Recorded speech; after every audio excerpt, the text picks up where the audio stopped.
হ্যাঁ, এটা ষড়যন্ত্র। কারণ হচ্ছে যে এটা যেহেতু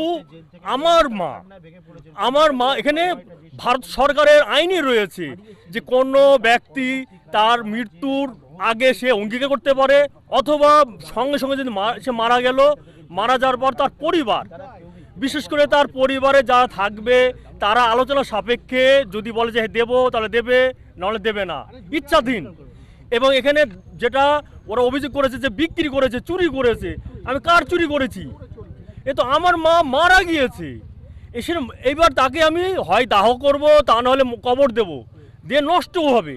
সেই নষ্ট জিনিস দিয়ে যদি 6টা মানুষের দৃষ্টি ফিরে পায়, এর থেকে আমার আর কিছু চাওয়ার নেই। আমি এই সব রকম কাগজ দেখিয়েছি, যেটা উনি মৃত্যুর আগে যে অঙ্গীকার করেছেন সেটা দেখানো হয়েছে।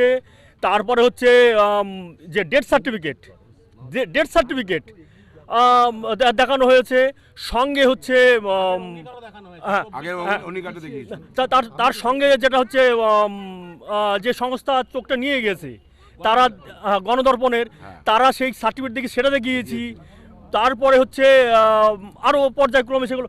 তারপরে এবার এখানে কী দেখবে তারা দেখবে কি যে তার অঙ্গীকার ঠিক আছে কিনা, ডেথ সার্টিফিকেট আছে কিনা, এবং সে কোনো সংস্থা তুলে নিয়ে গেছে সেই সংস্থার প্রমাণপত্র আছে কিনা। এটাই তো দেখার কথা।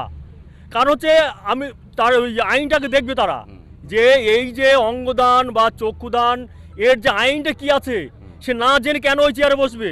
পুলিশ বলছে সকলকেই নাকি সই করতে হবে না, পরিবারের ওইখানে যে পরিবারের থেকে 2জন বা 3জন সবার সম্মতিক্রমে তারা করবে, সবাই ওখানে উপস্থিত ছিল, সবাইকে সই করতে হবে, তার কোনো বাধ্যতামূলক নেই।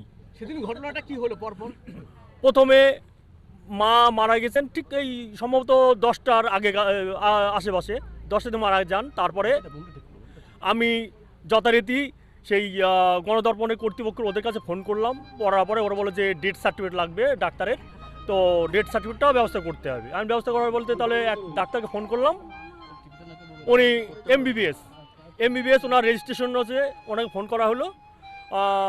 সেই ডাক্তারবাবুকে এর আগে দেখিয়েছি, আমার মাকেও সেই ডাক্তারবাবুকে দেখিয়েছি, লাস্ট কিছুদিন তার কাছেও দেখানো হয়েছে।